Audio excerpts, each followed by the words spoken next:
Hey, Latifa. It has been a long time. It's been very long. How are you doing? Oh, I'm doing good. So, well, this was almost 40 years now.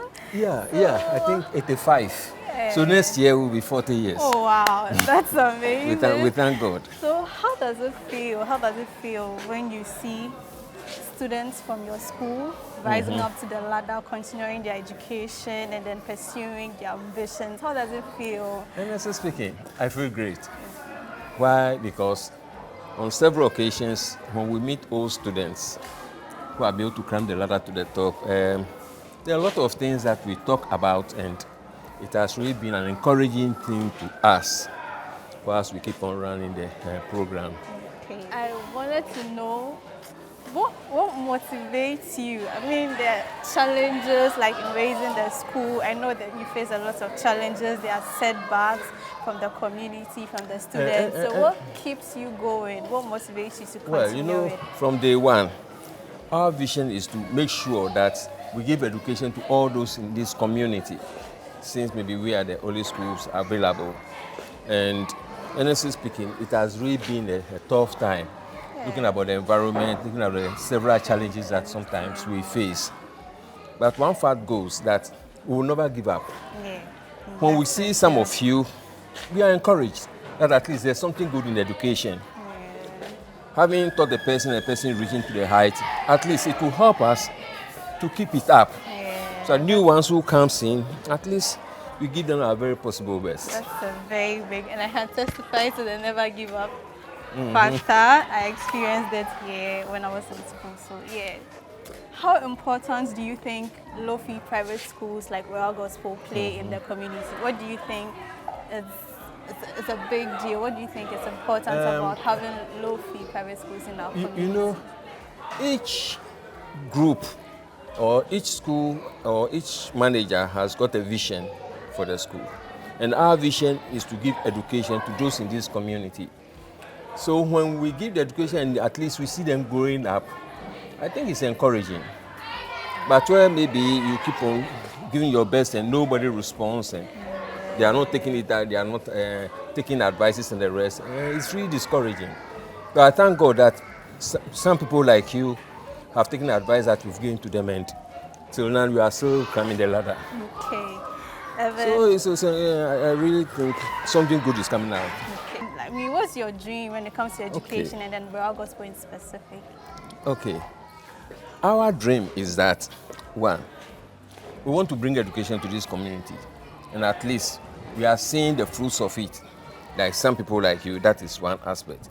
Then secondly, you know, it has always been our target that we should charge less to keep on attracting students, so that at least we can be able to give them education that they need. Okay. So that has been our dream, and we trust that the very possible best could be attained.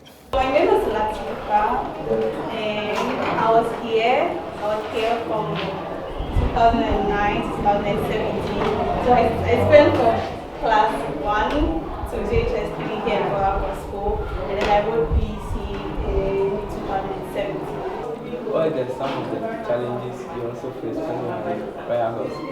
The one who has the test, oh, will you use your test today? The person like, oh, yes, can I use it tomorrow? Please bring me to school on Friday. So sometimes you have to book an appointment, like book the test, oh, please, can I get it on Friday? Because I want to read it throughout the weekend. Coming here is like visiting home, because this is where I grew up. This is where the foundations of my education were laid. So coming back, I just have one word for you, that do not give up on your dreams.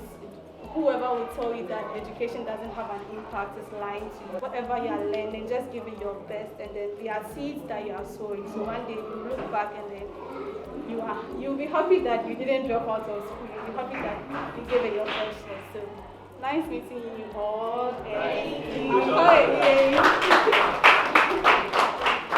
Private school, I take her down. She is to be here. When they school, because when they go now, when they tell her, one of them can be baby and they may be an chakemo, a baby. First, but I am a bear, I'm a young she be I'm a young man, a bear. seeing a positive change in your students is a good motivation as a teacher. So if I go to class, I'm able to teach and able to get the concept that I'm teaching, and I see that they are able to change. If I say change, it could be physical. Let's say how they comport themselves in class and how they're able to respond to the assignments given to them. And they're also coming to me when they have any challenge. Even outside academia, let's say these students have a personal problem or an issue at home. These students can come to me and confide in me, and for me to able to coach or give a counsel, I think it's enough motivation for me as a teacher. Usually, it's very hard for students to forget their teachers. It's very hard. They're able to recognize their teacher everywhere. If I'm able to recognize my teachers who taught me in school, I know them by their names. So I can say that if I'm able to mentor such a child, and the child becomes someone prominent in society, I'll be glad. But seeing that, this person was once under me and I coached the person and I become someone in the future, I'll be glad. So that joy, it's priceless. It's priceless. The children come to school, sometimes monetary issues. Probably the child hasn't been fed at home before coming to school. Sometimes, most of the time, we as teachers, we have issues with the learning materials. Most of them do not have learning materials. So assuming the non-formal education does not exist or we don't have a good system of teaching the children, in the long run, to affect the government, because we won't get skilled people or people who have been groomed well for society or for the corporate world. When there are no learning materials for the teacher or even the students, the learning is slow. If we have the conditions necessary to make learning effective, teaching will be less stressful. Let's say you have a class of 50 students and you are the class teacher. Sometimes when the ratio between the teacher-student is not balanced, teaching and learning isn't really effective. If the educational system could also make provision for talking to the parent, or see, sometimes the child may have the opportunity to continue or further the education, but there may be some hinges at home. So if parents or guardians or the general public could be made aware of the importance of schooling or the importance of educating your child, whether male or female, if these perceptions or false perceptions are corrected, I'm sure things will be better.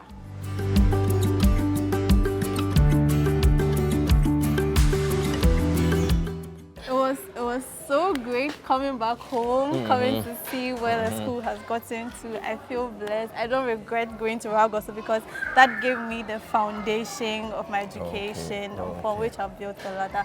So it feels so great to come back home, to come and see that the school is still progressing. And then, thank you very much. Visit. Yeah, we are looking and forward. I hope you come again. Yeah, I'll come again. We are looking forward to 40 years next year. Yes, I'll sure. come back to celebrate Sure. with the school. Sure.